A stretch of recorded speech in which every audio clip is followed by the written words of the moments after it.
Amanda, welcome on the Human Protocol podcast. Thank you, Simona, for inviting me. I'm always happy to chat with you. Awesome. Same here.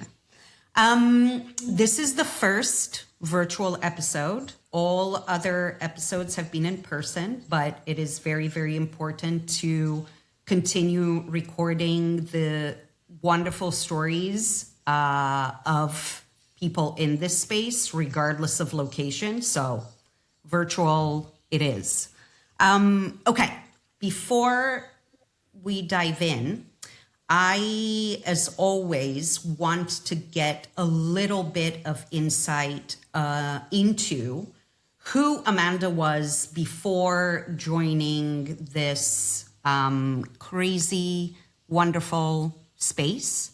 So I'm going to take you back to interning at the New Yorker, editing and writing for HuffPost, and what was the trajectory of your life at that moment? And when did you kind of think this isn't it?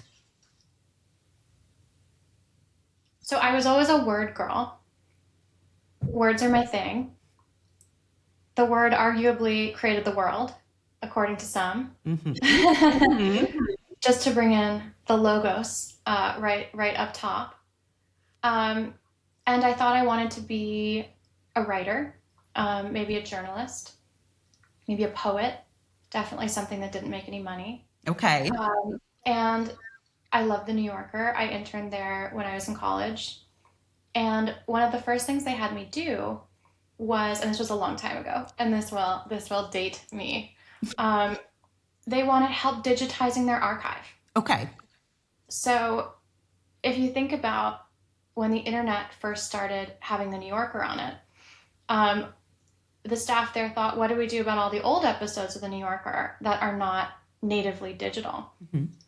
Should we take pictures of them and upload them as PDFs and put them in a reader view where subscribers can log into a portal and see these PDFs? Should we type them out? This was a legitimate suggestion, right? Like type them out. So you start at the beginning, which is a long time ago. You start on page 1 and you start typing. That's another option. And it turns out that this was hard and this was a real problem. It was something that subscribers wanted. They wanted to be able to pull up an older article. And it wasn't completely intuitive how to solve it. And I was a word person. I was an English major in college, although I've always been good at math. I've always liked math. I was a minor in stats, actually. Okay. But I didn't really know how to do this either. And so I started typing. I have a really high WPM, sometimes like 128, and I just started cracking. But I also looked into some other solutions, and I learned a lot about how the written word and technology were on a crash course to intersect.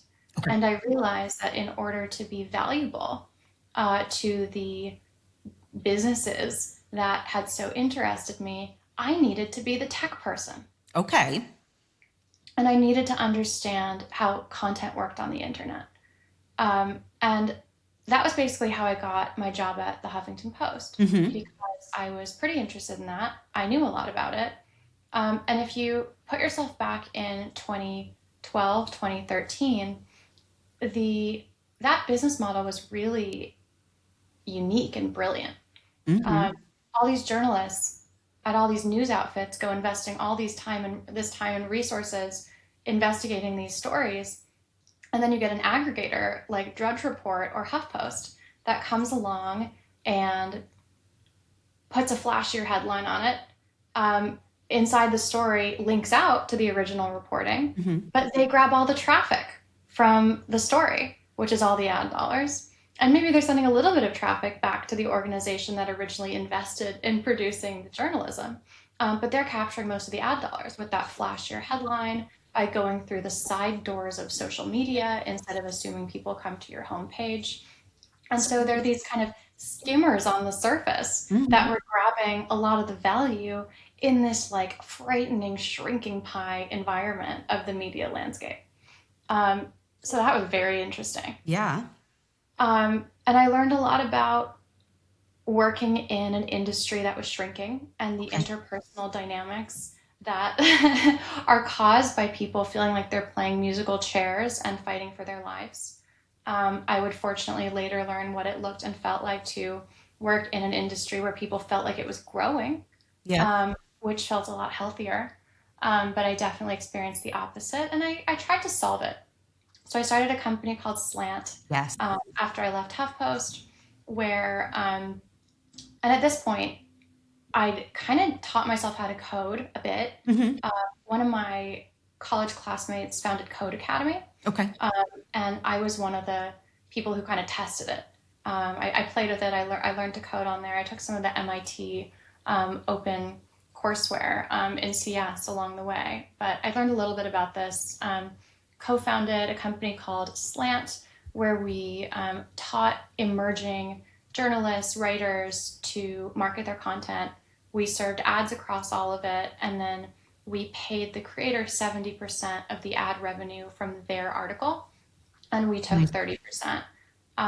And it was great because we grew in traffic really quickly. It was around the time when a lot of big media outlets were talking about what was going on college campuses. It was around the time of like Mattress Girl, not to be coarse, and Black Lives Matter protests on campuses.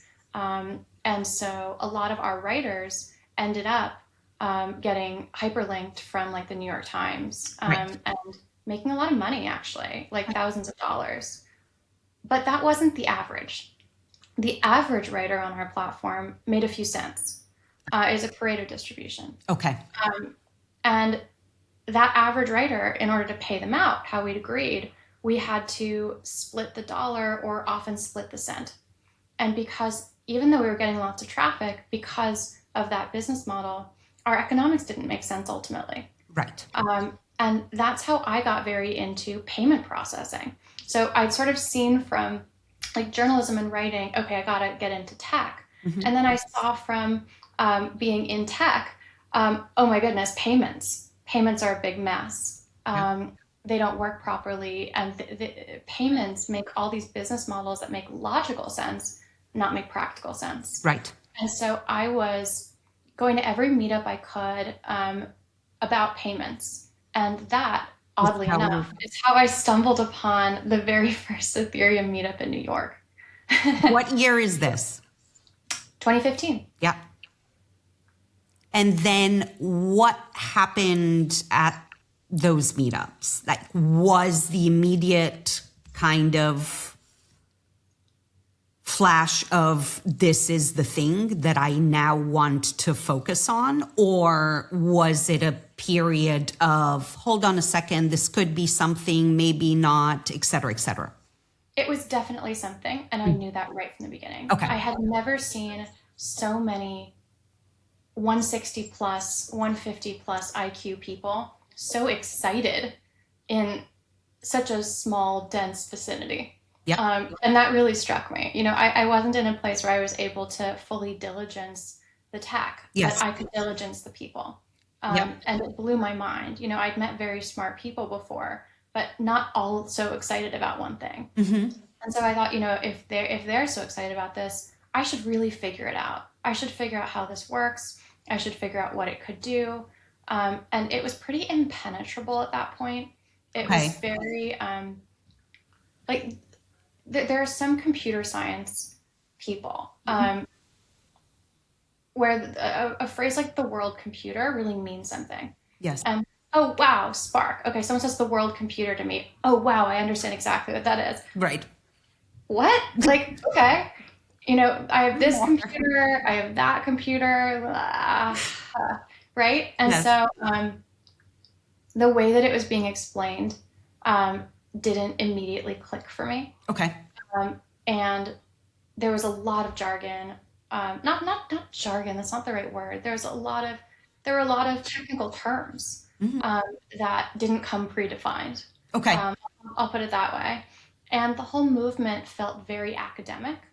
The thing that people were so excited about was how this thing worked, not its potential to make a lot of money or um, transform this particular industry or that particular industry, right? It wasn't applied. Like if there's the pure math department and the Yep. applied math department, it felt like the pure math department. Okay. Yes. And so I realized I was the most commercial person in that room. I realized I was one of the only people in that room that was willing to try very hard to understand what they were talking about, but also could translate it to other people that came in like me. And I knew the media environment. And I thought, these nerds are going to get eaten alive. And I felt protective. And I wanted it to go well because I saw the potential for how this could genuinely transform a bunch of human systems for the better. And so I joined the circus as soon as I could. Okay. I applied for a position that didn't exist that I had created as Consensus was crystallizing, called CMO of Consensus. Yep.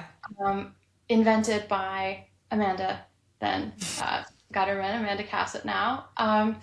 And I convinced Joe to hire me.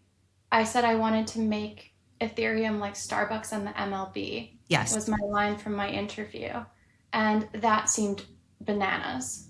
At that time. Laughable and not really of interest to anyone, honestly.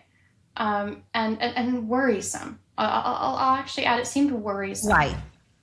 Because the word marketing was, for really reasonable reasons, worrisome. Like when you think about marketing at that point, you thought about advertising and you think about some brainless influencer slinging, vitamin water.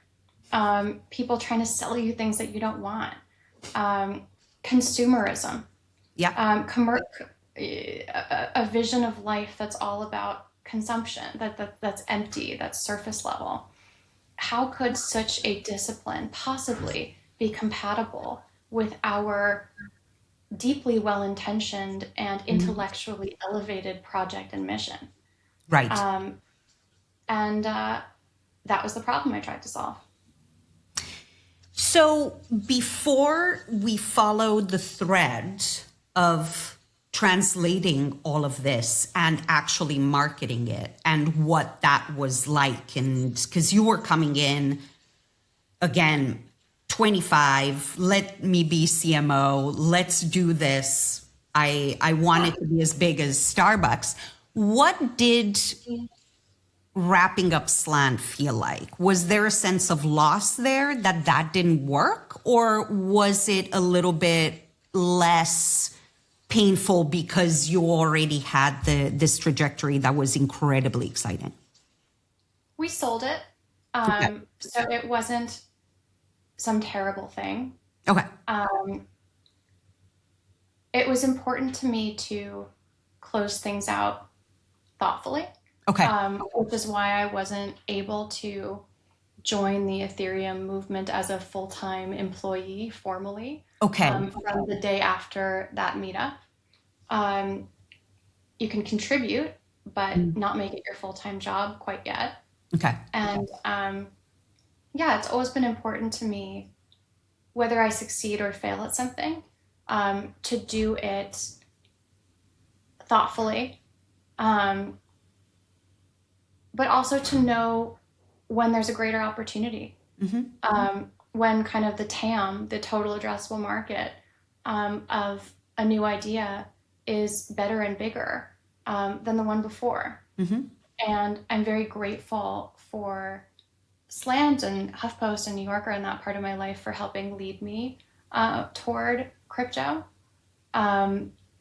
And giving me the background I needed to contribute to it in a differentiated way. Because without those experiences of being a founder and of being in media, being in marketing, I wouldn't have something differentiated to bring to something like the Ethereum project. Okay. And so those pillars that you took from that experience that you just shared, tell me about the journey you embarked on with Consensus and building, again, a position that didn't exist, a team of 50 plus people during the boom or more? Well, started with zero. Started with 0 people. Yeah. Actually, I'll be even more honest. More like -3 people. Okay, more. At the time, it was a very research-driven entity. Yes. Consensus, the Ethereum Foundation were a lot closer together.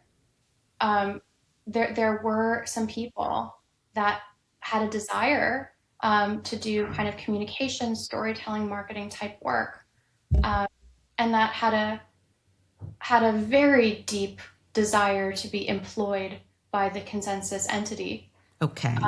That weren't doing a good job. Okay. And I fought to change that. And that was very hard because I was a newcomer to the institution. And that's not the way to do it. The way to do it is to ingratiate. But I did some of that. I mean, not because I was like strategically trying to ingratiate, but because there were such great people around in Consensus to learn things from, that I spent a lot of time really doing that. And I still have amazing friends from the time I spent learning from certain people who became, wonderful, wonderful friends. But I changed a lot of what was happening on comms and marketing quite quickly. Okay. In my tenure, and this is something that I found throughout my business life. If something's not working, just change it. Yep. And I'm not willing to politic something to death. I want to be really transparent and really open about what I think. And I'm open to being wrong, and I'm open to a different perspective. But I was pretty sure I was right. Okay. I've been doing that work for a while, and it turned out I was right. But it was hard. That made it hard. And then the amount of time between when I joined Consensus and getting our first really blowout result, that proved that marketing worked, basically, that was like 5 months. Okay. And those were the hardest months of my life, literally, like harder than anything else, because I felt real pain almost daily, like emotional pain, about having to do things and say things with very high conviction in order to get things done that I thought were right, while feeling oftentimes very deep doubt about whether any of this would work at all, about my own ability to produce an extraordinary result. Okay. About, just and the feeling of having your foot on the gas, of proceeding, what the next step is, you're operating with a lot of conviction, and also the brakes of like, oh my goodness, it's my first time doing something like this at this scale. It's my first time coming into an organization and recommending that people be removed from it. It's my first, right? Like, it's very aggressive. It's my first time running a campaign that involves Microsoft, JP Morgan, Santander, Accenture, all these different people, which was our first real marketing campaign for Ethereum, which was the Enterprise Ethereum Alliance announcement in February, which was our first real proof point that the marketing comms PR function we built really worked. And that was kind of the first big Ethereum price spike, right? Ooh. So there we go. Nice. Proved it to whoever cared about that number, right? And so I was in a huge amount of pain. And I'll tell you a story, because this is a story about everyone's feelings. There's a podcast about feelings. Yes. I'll tell you an experience I had that caused me just a completely catastrophic amount of pain. Tell me. And it was a New Year's party right before it was New Year's Eve 2016 into 2017. And 2017 is the year Ethereum would really pop, because of some of the like narrative work that our team did. but it hadn't happened yet. And it was in that period of like self-doubt, but pushing very hard on the gas. Okay. And a very senior person in our organization was at this party with me who was considered like the authority on whether things were working or not, or what the structures of things should look like. Okay. We were having kind of a deep one-on-one conversation at this party. He was being very honest, and he said to me directly, "I don't think you're going to be able to do this." What did that feel like? Yeah, he said, I just don't think you're the right person for this role. And I don't think it's going to work. Okay. What did you say? I don't even remember what I said. Like, I basically like blacked out, right? Not from drinking. I just like from anxiety, I guess. Yeah. I don't think I really said anything. I excused myself and I went into a bedroom and closed the door. And I got on the floor, and I'd been in yoga class earlier that day. And the yoga teacher had said, if things ever feel overwhelming, just get in child's pose. Okay. And I felt this like overwhelming need to get in child's pose because things felt overwhelming. And so I sat in child's pose on the floor of this bedroom at this New Year's party for maybe like 30 minutes. Wow. And it was just like the chasm of doom. And by the time I was finished, I'd pulled myself together and I'd compartmentalized it. I was going to, think about this later. And I was able to continue being in the environment I was in. But I can't even tell you how intense that felt. And I could tell you two different stories from this, right? Okay. That would both be very corny stories. I could tell you a story that said, his lack of belief in me drove me and motivated me to prove him wrong and become everything that, said that he didn't know, and that, and now he's not even in the industry, and I, created and I showed him, right? Like, and I could tell you that that's how I felt about it. Okay. And that's how I feel looking back. But that's not quite true. The truth is more like, I thought he might be right. Mm. And there was a good chance he was right. And I didn't want to actually compromise the movement by, bogarting some role that I wasn't right for. And so I took it very seriously. And I thought, I gave myself a little deadline. And I said, if this campaign we're doing, launching the EEA, if this doesn't work out, if I'm not able to kind of prove, not just externally, but to myself, that I'm the right person for this through this thing I've been building up to, like, let's give it a real shot. Okay. Let's give it a real shot. Let's try the thing I've been working on. Then I'm gonna, step aside and maybe try to find someone else to do this role because maybe he's right. And when I think back on it, I don't blame him at all. I think he was trying to say something transparent in order to be helpful to the movement and the larger project that we were working on. I don't think he was ill-intentioned, and I do not think he wished to cause me pain. Mm-hmm. I think he would feel sad if I told him how much pain that caused. But it made me really seriously examine whether what I was doing made sense, and assign a real deadline around it and be very serious about it, because my work was affecting other people and other people's project. And I take no pleasure in the fact that he doesn't work in the industry anymore. I truly do, wish him well. And I guess I needed to meet myself and understand who I was, because at that point I hadn't proven to myself yet that I could do something of that magnitude and scale. And now, if I took on some kind of similar type of responsibility, I guess I have, right? I'm the CEO of a company. Now, if someone says that to me, I would really laugh it off. Right. Or I'd get curious and say, like, what makes you think that? Maybe there's something that I'm missing that I'm not thinking about that they've realized, but I wouldn't black out. I wouldn't really believe it. And that's part of getting older. And that's It part is. of racking up experiences and proving to yourself that you are the person that can do X and Y, but maybe also that you're not the kind of person who can do A and B.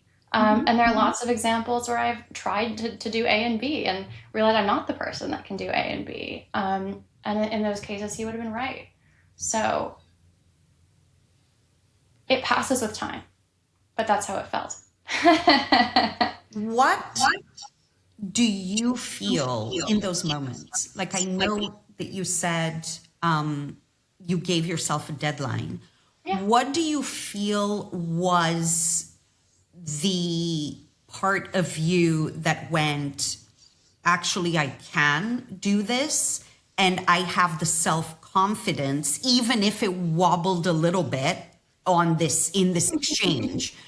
What was it internally that you tapped into to keep going? And then obviously, once you had confirmation that the EEA did work and so on, that would have strengthened that seed, but the seed would have been in there. Yeah. I mean, I don't know about confidence or lack of confidence or any kind of emotional quality like that. Okay. I think what I told myself was, I haven't actually tried. Right. Like, I've been working toward certain pinnacles, certain outcomes, and the moment where the rubber meets the road that I've been preparing for hasn't even arrived yet. Right. And so it's really too early to say. Like, and it really felt to me like I either quitting now would be too soon because I hadn't really tried yet. The thing hadn't really happened. But also but I wasn't super confident, right? And there were other things that happened too, right? Like, there were a lot of political things that happened, a company like that over 4 years, I was 25, other people came with lots of experience and they wanted my position. And so I had to fend off all kinds of different things. When I made changes to the team, there were people that tried to prevent it using a coup. Like, like there are all kinds. Like, I'm like a battle tested human from a lot of that, but none of it was quite as impactful as that one conversation. But I wasn't confident. I just hadn't really I hadn't had the thing happen yet that would test whether I could do this or not. And so might as well keep trying until that thing doesn't work out. And then once that really worked out, Yes. and then the first ethereal, which was my idea, worked out. And so those two things that I was really kind of running, both worked. I don't know what would have happened to me if they hadn't, but they both worked. Then I could really fend off the sort of middle-aged suits that would later come for my job. Exactly, because of just facts and credibility. But you have to build it first. And I mean, it's not like my advice for anyone is to not be overconfident or underconfident. It's like, you really just don't know when you don't know what you're capable of. You don't know what you're incapable of. And there's only one way to find out, which is to genuinely try. And you got to be open to the idea that you're more capable than you ever thought. And you have to be open to the idea that you're not capable of the thing that you thought you were. And also, this is a very interesting point that you're touching on, is being comfortable with the unknown, right? Like, being comfortable. Okay, you could be very, very right, but you could also be very wrong. And I wasn't comfortable, but it wasn't comfortable at all. I wasn't comfortable with the unknown. I was experiencing intense discomfort. What did that manifest like? What did that manifest like? Because I'm pretty sure so many people are experiencing this on the daily, and nobody. Well, that's why I'm bringing it up. Like, Okay. like you're like, it's like working out. In order to make your muscle grow, you need to tear your muscle. Like, that's literally how muscle growth works. And it's the same for everything. And it's the same for emotional growth, spiritual growth at work. You can feel the tearing. right? And to pretend that you're going to be comfortable and not feel the tearing, oh gosh, like you're gonna feel it. Yeah. And then you got to also know what is hypertrophy, what's healthy muscle tearing, and what's injury. Right. And that night, that New Year's Eve, I wasn't sure. I wasn't sure whether that was hypertrophy or injury. Okay. And that's the most uncomfortable of all, where you're like, whoa. Is this gonna make me grow, or is this gonna Is this stop harming me? Right. Can I deal with someone feeling like this toward me? Can I deal with this information? Have there been other times since then that you have felt that? Or not necessarily, because obviously it's not going to be the same, because like we say, we evolve and we grow and we get older. But have there been people who have thought things about you that you have felt is so completely wrong? Yes, but since then, since being a little older and having a few more life experiences and having confidence kind of built through certain facts, when someone I know has the wrong impression of me, Yes. I feel like I actually have an asymmetric advantage, because all information asymmetry is advantageous, right? And so it's unbothersome to me. And I'm willing to play certain roles in certain situations that I know conform quite well to what the other person expects, Okay. in order to navigate reality harmoniously and smoothly, right? Like, we all are in these avatars, and other people see that avatar, experience that avatar, and have a certain set of ideas about what would be connected to that avatar, how it would behave, what it is like to be them inside. And everyone has a different way that they move through reality, that other people will permit them to move through reality. And I'm a big believer in Zen, which emerged from a cross between Buddhism and Tao. Yeah. The idea of Wu Wei, right? You want to move with the grain of reality. You want to move with the flow. It's the idea of like water, right? Water always finds the lowest level. It finds that crack. It finds that way. It doesn't insist, you have to treat me like a, Right. it's water. It's gonna find those cracks, and sometimes it finds those cracks by moving with the tilt of the earth. And so I'm not out there trying to prove to someone that their opinion was wrong and they underestimated a little girl. Like, Who has energy for that? Like energy towards other more important things. It's a bit more of a, I hope it's a bit more of an elegant flow, with the grain and current of reality, subtly navigating it, than it is that kind of sort of earnest and corny mashing up against it. We've spoken about this. We spoke about this in Argentina, but you have that, and you shared that with me of, and this, the concept of everything that comes along is there for a reason. You go with it, you flow with it. And every experience is not, but not this, this, but without this little bit. And this. Tell me more about that. Yeah, and this too. So I guess I've been in fairly like emotionally, internally stressful scenarios for a while, because I've built a lot of internal infrastructure for dealing with it, that I certainly didn't have on the night that I was describing to you. But one of those things that I built, and this comes from Tara Brach, who is a wonderful meditation teacher, has a great podcast. When something happens, you will experience suffering if you try to resist it, if you try to push away reality and push away the present. You will experience a lot less suffering if you accept whatever it is. That doesn't mean you need to accept poor treatment or accept being discriminated against or accept something unfair, right? I'm using accept in a bit of a different way. You have to accept that something is happening. Just that literally. Instead of pushing away reality, wishing wishing things were different.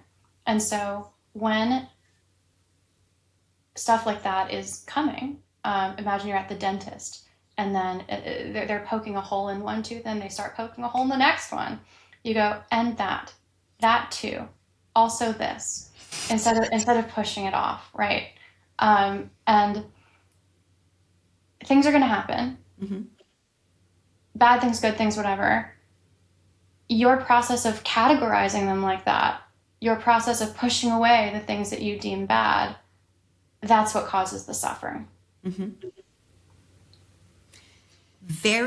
And it's something that I feel we get to realize as we go through more and more of what we would have classed as bad when we were younger. You go through it and you see, that was actually an opportunity for this, or a lesson in this. And then you become much, much more, let's say, amenable to that idea of everything just is, and then it's coming to teach me something, to unlock something that wasn't there, et cetera, et cetera. Or it just is, Just is. Like, I know we're getting a little bit metaphysical, but we live in a world of abstractions and words and narratives, and this is where the logos is bad, right? We live in a world of abstractions where we're narrating everything, and we're deciding, this is good, this is bad, this is okay with me, this is not okay with me. But reality isn't verbal, it isn't spiritual, it isn't physical. Reality is,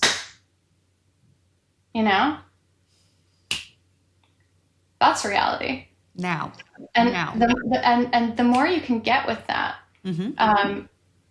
The more refuge you can take in the present, instead of using your mind like a time machine, casting forwards and backwards, telling stories. Be in the now. Yeah. And the now isn't some story. No. The now is this. Okay. Circling a little bit back, just because we talked about not going in the past. What was it like? So you're building and you're translating Ethereum and this technology for the world. You created this role for yourself. You had so much in play and growing in terms of the stories out there. I mean, I've known you since 2018, and seeing the work that was happening within Consensus and how you were communicating it out, the ethereal events and everything to do with that. What happened? Because I know how I experienced the departure, my own departure from the your departure. from the container. How did you experience it? What was it like for you? Well, so I always enjoyed, ever since the EEA announcement worked and Ethereal worked, and I was allowed to hire a team. Yes. And people trusted me. I got a budget, and I was allowed to do stuff. And I had Joe's support and trust, and deep friendship and support and trust amongst a lot of people in the organization. And that was fabulous. And I had so much fun at that point doing great work. Yeah. And I no longer had my foot on the gas and the brakes, internally freaking out while externally moving with conviction. Yes. I just had the foot on the gas. And the things we built were so cool. So instead of a normal approach to media, we organized these weekly calls with journalists where anyone could just join and hear from Consensus about any project that they were curious about, anything that's going on in the space, off the record. And so you could diligence anything. And so our goal was to just be that source so that they wouldn't get anything wrong about the technology. And super transparent. Yeah. So they wouldn't write about scams. And we ended up building these deep trust relationships with the media because we weren't just trying to get something. We were building something for the long term. And then at that point, we could create like a web and email property that summarized everything that was happening this month at Consensus, and this week in Ethereum came then too. Yep. Right, Evan.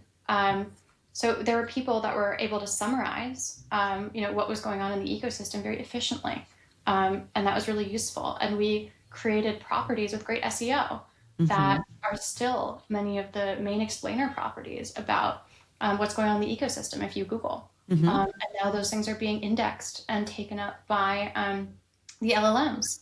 And so it's hardening into history, the way that we describe things. And then with paid growth, we weren't allowed to use Google and Facebook and all those standard platforms because crypto words were banned. And so we developed our own growth marketing strategies that were really like growth hacker kind of stuff. And that's what led us toward the organizers, meetup group Discords, where we helped organize all the Ethereum meetup organizers all over the world and make sure they were singing from the same hymnal, make sure they have the same visual assets, that they have beer and pizza money, that they can talk to each other, and that they have kind of a roving curated group of new projects presenting to them so that those projects can then get feedback and build audiences. And so we built such amazing stuff, such a great team. And I worked at Consensus for about 4 years. Yep. And I really felt like we'd launched the Ethereum story. It worked. And you did. I mean, I joined and did bounties because of things that I had read and come across from Consensus. So it worked for lots of reasons. Some that we helped fan the flames of and blow oxygen onto, and some because of what it was like the core of that it allowed for that, right? Like marketing and product are like muscle and bone. Yes. If you're just storytelling without anything hard at the core, you're going to just flop around, right? If you are all skeleton and no muscle, you can't get up off the floor. Yep. And so it's always both. So I felt like mission accomplished. Consensus also felt like mission accomplished and didn't really want to do all of the marketing for Ethereum and pay for it, and wanted to turn inward to do product marketing for its own products. And for the spokes. And for the spokes. And that didn't interest me as much. Okay. I wanted to paint with a broad brush, and I wanted to continue bringing the whole ecosystem to market together. In addition to the Ethereum story. I didn't want to be a product marketer for this one thing. Yeah. And that's what Consensus seemed like it wanted to do on the marketing side, to back away from the larger bite it had taken responsibility wise out of what it could deliver for the ecosystem. Yeah, because you were supposed to then be like an internal agency servicing. Well, we were. That's what we were for all the spokes. Yes. But what Consensus was going to stop doing, and has stopped doing, I think, I don't want to speak out of turn, I don't work there, but is being responsible for like the marketing of Ethereum. Right. And I wanted to continue getting to paint with that broad brush, and to also bring to market individual projects, but to fit them into the map of this bigger thing that we're creating, which is, I think, even beyond Ethereum. It's how can we build open, permissionless, fluid financial networks that anybody can use, that lets anybody build finance into something that they're creating online in an open-ended way, right? In a censorship-resistant way.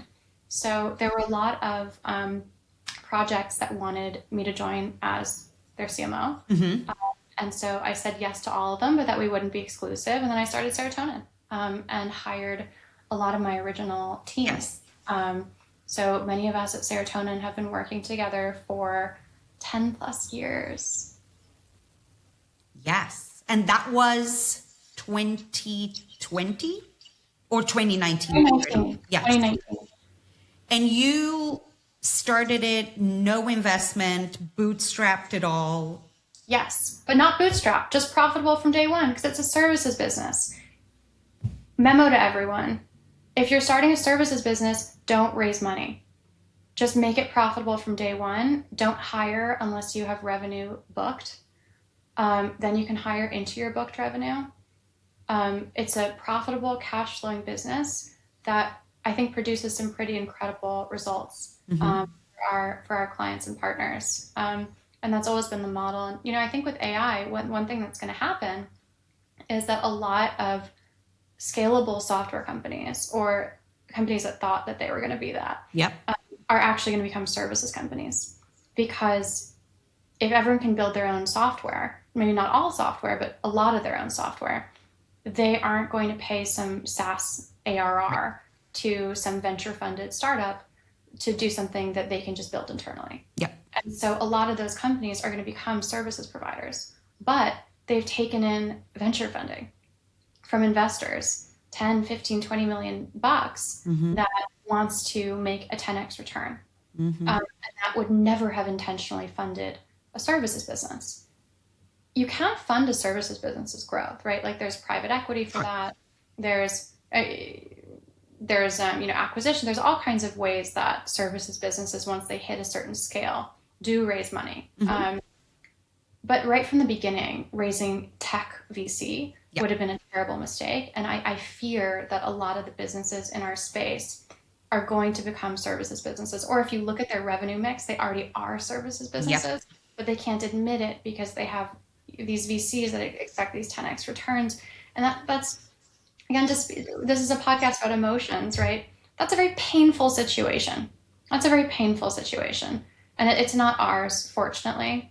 I think I think there's a lot of pain amongst founders who have this gap between what they're supposed to be doing, what they're supposed to have created, what the public perceives them as having created, what investors want them to create, and what the thing really is. Right. And when that's the case, you can try to make it be what they expect and change it. Or you can admit it. Or you can try to keep the show going as long as possible without admitting it, that it is actually that thing, while also keeping it this thing. And unfortunately, that third option is what a lot of projects try. And actually 1 and 2 are fine, right? Like just try to do the thing, or say you can't do the thing, return the money, whatever. But trying to, and that's terrible because, I mean, we're on this funny like emotion podcast, right? So I think a lot of, you associate this with like Asian culture, like face saving, like trying to avoid shame. But I think there's a lot of that in just like global founder culture. And there's a lot of like money wasted from just people trying to hold on as long as possible while the chasm's widening between perception and reality to the perception. And that causes some pretty bad scenarios. Yes. And how much shame do you think we have, and this type of behavior do you think we have in our space? A lot. Yeah. A lot. And usually, like, when something suddenly collapses and everyone's shocked, it's because there was a really big chasm between what something was projecting on the outside and what, like, the reality really looked like on the inside. And then you can imagine 2 tectonic plates in Pangea coming apart, right? And then eventually they come apart and everyone falls into the crater, right? And so when these things suddenly happen, it's like, whoa, like you lift the rock and you see everything that was squirming underneath and you're like, whoa, that was all in there. And so long story short, I'm very grateful that we never tried to raise VC into Serotonin at the beginning there. I think at this point, we're a scaled business that we could raise like PE or something and use it to scale up or make acquisitions or whatever. I'm very happy with the way we started the business. And my advice to other people is try to get some product market fit or glimmers of fit or clear, LOIs that people will pay you for something before you raise a bunch of venture funding. And then the other advice is don't go in a hole and spend $100 million on your product without ever testing if anyone will use it, and then come out $100 million later with this product saying, okay, marketing, okay, sales, find me some users. That's not how it works. I mean, if you read the Lean Startup or if you read 0 to 1, you have to go through all these feedback loop, starting with in the very beginning, you're using marketing to just probe for kernels of fit, right? Mm-hmm. Little kernels of product market fit. And then you feed that back into product, tweak the product a little more. Then, try the message a little more. Then maybe put some spend behind it. Then maybe this, then maybe this. You won't get your first 10 million users until you have your first 10,000 users, until you have your first 5 users. I remember this from Consensus. I Yeah. think maybe we talked about this because I remember this very distinctly when, again, we were doing things with bounties, and I was like, right, 100 million was a moonshot at that point, but that was super important, that gradual Being where progress. you are. Again, I mean, I loved how Jeff Bezos put this. He wrote this in a Washington Post op-ed. Reality is the undisputed champion. What a great phrase. There's something beautiful and zen about that, right? Like, be where you are, and your product is where it is, your users are where they are. How do you grow a little bit from that, a little bit from that, a little bit from that? And that's the strategy that we follow, and that we've brought to a lot of projects in the space. How much do you feel patience is important in this process? Well, if you were very patient and end up being right, then patience looks like it was great. If you end up being very patient and were wrong, then it looks like you wasted a whole bunch of time. Right. And so the question is, are you right? Truly, the question is, are you right? And if you have a real reason to think that, I've built this thing, we have this many users, it's a down market, this one factor is likely to change soon, maybe when the market follows a natural cycle, or maybe I've built this RWA platform, and RWAs, the interest in them is going like that. And we know that our category, like, we have some of the best deals within our category, but it's only just starting to go like that. And there's a future where this category works, and then my specific project within the category works for this specific reason, but it's going to be another maybe year until this thing fully catches on, and we can keep on building toward it and getting more fit to be ready when that tide comes in. That's good patience. Right. Bad patience is if there's not some reason why the thematics of what you're doing will work better in the future, and there's not some reason why you and what you're creating within that thematic would succeed, even if that thematic succeeds. So those are usually like the two dependencies that determine whether being patient makes sense. Right. I'm interested in, with this whole journey, and also we didn't talk about Mojito and the NFT situation. What was that like? So obviously you launched Mojito, and I'll let you give the background to that, but it was immediately like, boom, skyrocket, 100 million? And then the NFT collapse. What was that like? And again, how did it feel? So a spin out of Serotonin, a spin out project with Sotheby's and CAA that was a scalable technology project, and so did raise VC, is Mojito. Mojito had this wonderful deal with Sotheby's and with CAA and all of its artists, where it was the platform that facilitated all of the various NFT sales, so that they had a place to direct that they owned part of. And the total amount of value that went through that platform is astronomical. Yeah.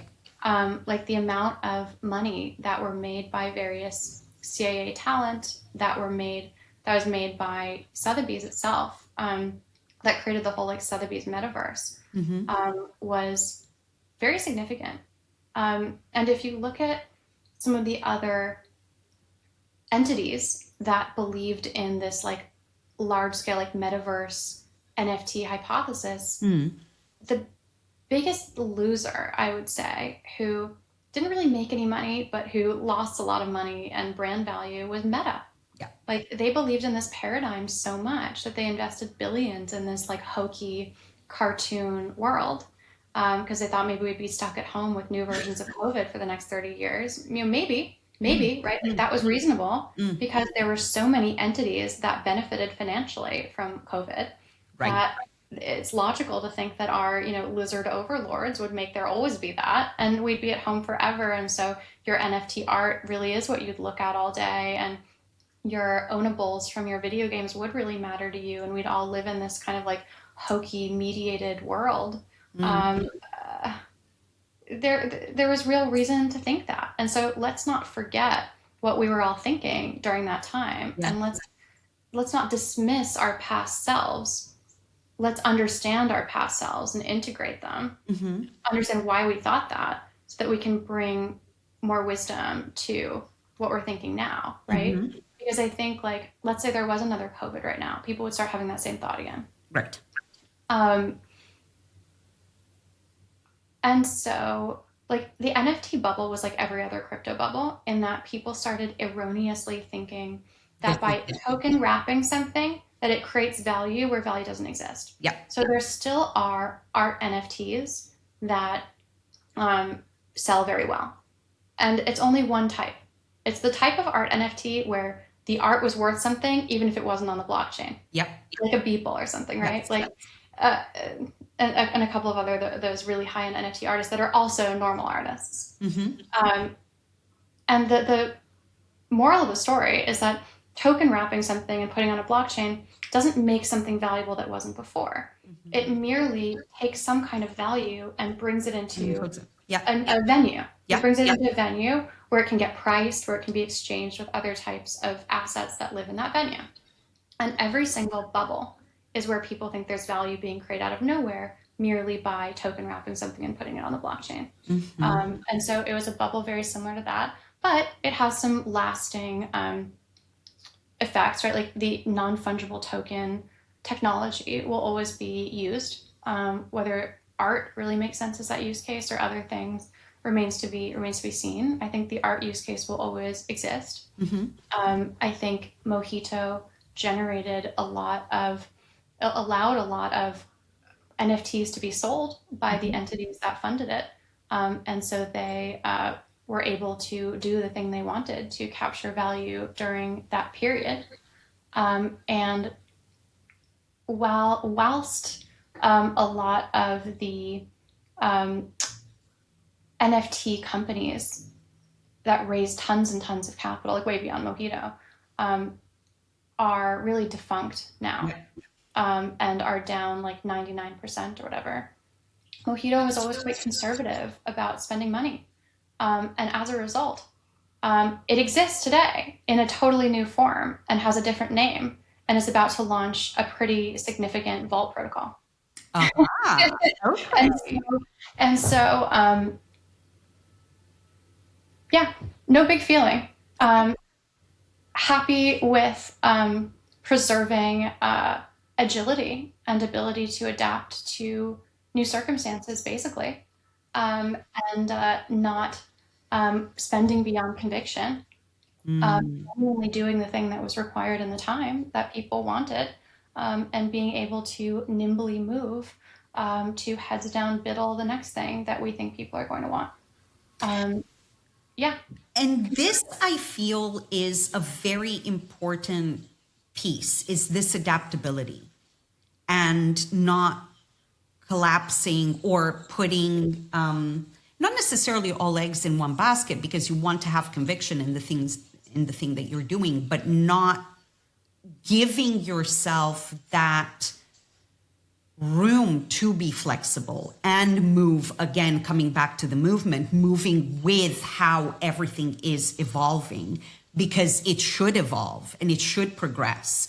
But if you're cementing yourself in a certain space, then it's going to be mighty hard for you not to collapse or hit walls.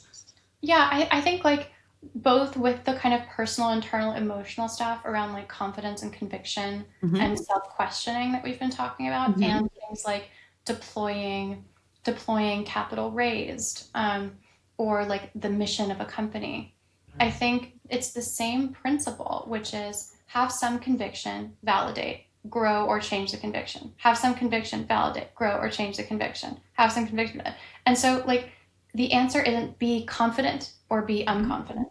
Be completely convicted or have zero conviction and just be, blow on your face and do whatever the wind is blowing lately. It's measure at each step and iterate and figure out the right amount of conviction that makes sense, and complete the loop where you take in external data and external feedback into your amount of conviction and your idea of what you should be building, what you should be doing. Would you say that's one of the biggest pieces of your human protocol, let's say, with regards to how you live and build? Or what? Give me some I mean, and non-negotiables. I would say that is Wu Wei, right? Like that is the like startup that's like the startup application of Wu Wei, right? Mm-hmm. It's you want to have some form, you want to have some like idea, some and then you want to move with what it's gonna what reality is going to permit, and maneuver and maybe change it a little bit in order to fit through that crack, and then maybe it changes again, and so it's moving with the grain of reality, and I think there are other ways to live life, right? Like there's a way to live life white knuckling and brute forcing your way through everything, and that can work. And there's a way to move with reality with the grain, right? Like there are two ways to pick up an object. Like there's this way, and then there's this way. And you're using different amounts of energy, and you're using different types of grips.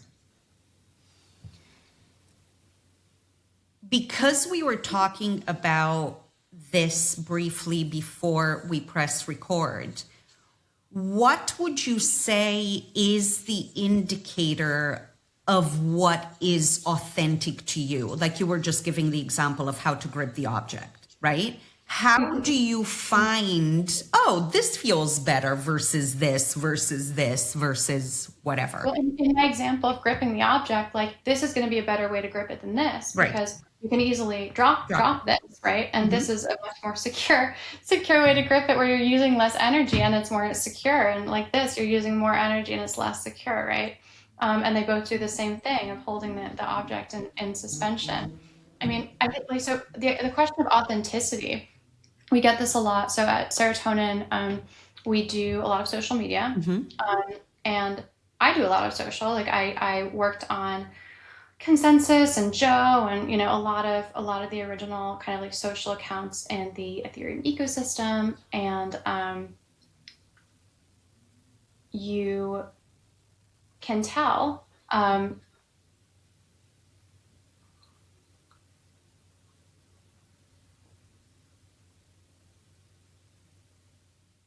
And I often suggest that founders tweet the kinds of things that they say to me when we're in conversation, and stop editing themselves so much, and actually lower the barrier to entry between having a thought and turning it into a tweet. Because a lot of times people have this kind of artificial barrier between their internal self or themselves in a private conversation and how they express themselves publicly. And some of that can be valuable, right? Like it's important not to, get up on stage and take off your shirt. Right. But it's overdone. And almost everyone who's like reached the stage of being a founder, having, a profile that involves other people telling you how to manage it, right? Most of those people are too locked up about it. And they'll be very interesting conversationalists in private. They'll text over some like really fascinating thoughts, and then they're so scared to express themselves like that publicly that it ends up being bland. And so like I want people to tweet the most interesting things they think, the most interesting things they heard, to express themselves really naturally, and not create personae that they won't be able to then maintain by themselves, because you don't want to paint yourself into some box where you have to always be some way that's very, very different from how you are that person who's been building up that Twitter all to be that way, they go away, then you're stuck with this world that you can't maintain, right? So it's about finding the angle on yourself where, how you express yourself naturally actually converges with what people are interested in hearing about from you. And that's a very specific, different Venn diagram overlap kind of convergence for different people. Identifying that and then expressing yourself from that place. And I think it's both authentic and it's marketable, because it's finding that overlap between what do people want to hear from this person and what is this person already saying. And it's that level of integrity, right? Because you do have that split when the two aren't congruent, right? The persona that's on Twitter and who you are as a person normally. There's a lot of energy to maintain the two all the time. Well, it's like, let's say a person has 100 interesting things that they thought today. Right. And let's say 3 of those things would work well on Twitter. Eventually, you're going to have a persona on Twitter that's a bit different from how you are, because it's only capturing this one side, this small percentage. So it's not going to be a perfect fit. But I think having it be completely divergent is bananas, because you won't be able to maintain it by yourself when whoever's helping you with that is gone. Fair. What still very much inspires you here and where we're going? I mean, we're seeing all of these conversations on Twitter, and I was just telling you that I came back on it about after almost a year and a half of not being on it. And there's constantly conversations about, oh, this isn't going fast enough. This isn't doing well enough. This isn't doing this. This is doing the other thing that we didn't think it should be doing, et cetera, et cetera. What do you feel as, again, a person who has been involved in this for such a long time, whose home is this? What do you feel inspired by, and what would you say to everybody who is so invested in this emotional roller coaster of it's not fast enough, it's not good enough, it's not da-da-da-da-da-da?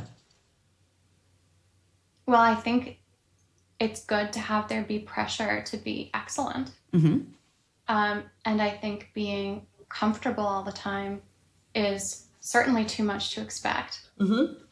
And the most growth comes from the most discomfort. Yes. And so I think the same way that attempting to hack Ethereum makes it stronger, criticizing Ethereum and the EF and all that, I'm all for it. I think it battle tests it.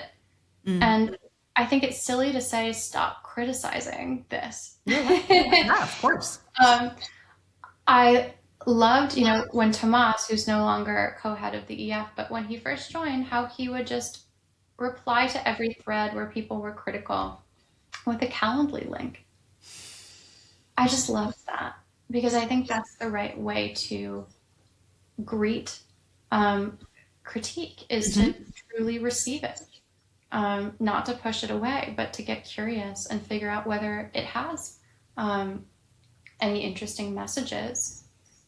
I mean, I think the EF has always wished to employ fewer people and to be less powerful, and to really serve as less of a crutch, and for the ecosystem to stand on its own. It reminds me of the scene in Monty Python where the Jesus character goes, "Stop believing me, think for yourselves." And they go, "Stop, we'll think for ourselves." So people do like rallying around a patron saint, of course. But I just don't think it's a problem. Okay. Like I think ultimately, there will always be like the dialectic of criticism and response to criticism, maybe with an invitation, maybe with curiosity, maybe by integrating those people. And I think as long as the Ethereum blockchain is censorship resistant, that it's open and permissionless for people to use, so that anyone can use it, that it's secure, that it's as decentralized as possible, I think we'll have something very differentiated from everything else that's going on in the market. And I'm very proud of that discipline. I don't love every decision. There are some decisions that I disagree with. There are regrets that I have on behalf of like the community and the ecosystem that something wasn't done differently. But long story short, I'm in it because something really amazing was accomplished, right? And this is what motivates me. Bitcoin made it possible to send value to anyone, anywhere, even if all the governments of the world didn't want you to. Yes. And that changed the world. And then Ethereum made it possible to use that value and to do all kinds of things with it so that it wouldn't just sit there in its own little tub. And that created a bulwark against authoritarianism that is permanent. And in a world that's trending in both the East and the West toward authoritarianism. And I don't even mean necessarily control by governments. I think it could be control from the inside out by systems that hack the person from the inside. This is a bulwark against authoritarianism in a world that's more under threat than ever. And it makes the world a little looser, a little freer, a little less controlled, a little less locked down. And that's very special. And I want to keep on building things and accelerating building things that do that create a little space, that create that little gap, that allow a little more room for maneuvering, that make it a little less possible to fully crack down and control everything. And I think our ecosystem's still producing that. Yes. Love that. That's going to be a great clip. Okay, we're nearing the end. Is there anything that you have never shared publicly, never said? It could be about whatever you want. It could be about your view on life. It could be about your view on building, the view on the ecosystem, whatever you want. I mean, I told you a story already. You can cut this part. I told you a story that I'd never told anyone, like about like the New Year's party. This is all a lot of stuff that I've never told anyone. In this format. Obviously, personally, I have.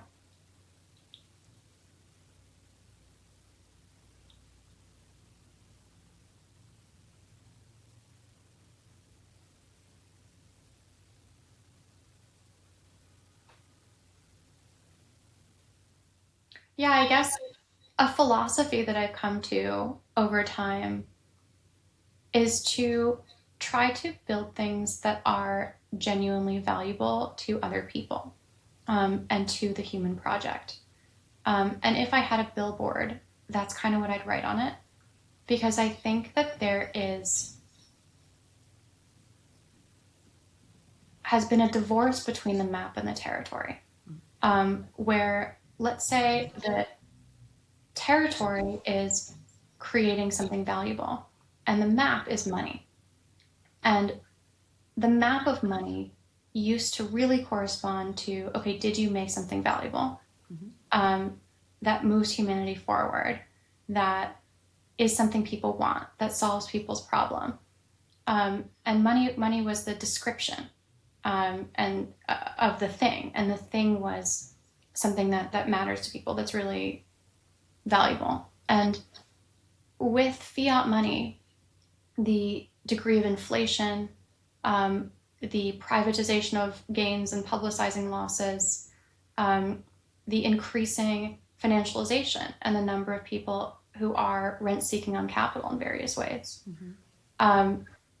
There's a bit of a disparity emerging, a bit of an unpeeling, if you can imagine a sticker that's stuck to something whose side is coming up just a little bit. There's a bit of an unpeeling between that map and that territory. And if you have to pick one side or the other, which is, do I want to focus on the description, on the map, on optimizing the map?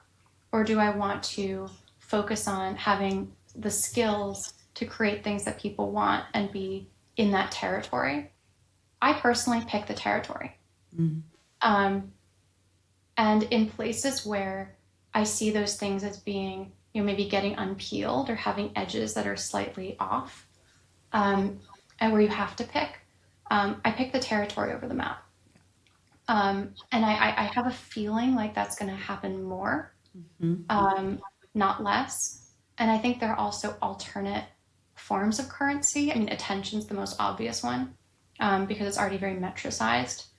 There are other forms of currency emerging, and you have to evaluate whether you like those, whether they're reasonable, whether there's something else. Because I think that super macro, and you could say ever since 1971 when the money became fake, right? There's something to be said for that too. Yep. That trying to get out of the world of abstractions and back to the basics of making sure you're building something that's actually valuable to people. That's something I think about a lot these days. And I'll just put that out there as something that's on my mind. Definitely also on my mind. So thank you so much for sharing that. And I think it will feel free to use it or not use it. But no, great. I love it. And it speaks so much to, I think, what a lot of people feel, but potentially don't express or think about, because this is just the way the game is. So we have to go with the status quo, which is, again, to your point, the change will happen when more people are choosing the territory versus right. Totally. And maps go away. People make new maps. People make new maps. And also it reminds me of an Alan Watts quote of people being so detached from the territory that it's like eating the menu instead of the meal. Exactly. Exactly. It's like there's also a Borges short story. Okay. Which is like a group of people decide to make the world's best map. And in order to not lose any detail, it's the same exact size as the world. And so they spread it out over the whole world. And eventually everyone just has this soggy piece of paper under them that's coating the entire earth, because they made the perfect map that captured every bit of the territory. Obviously, Borges had never heard of lossless compression. But that's a very apt analogy on what we're kind of living in. You're living in the kind of chewed up, soggy map. And then eating menus. Amazing. Exactly. All right. Amanda, thank you so much. Thank you. I hope this was good. Chop it up. Do whatever you want with it. It's fantastic. Thank you so much for joining. Of course. Bye. Bye.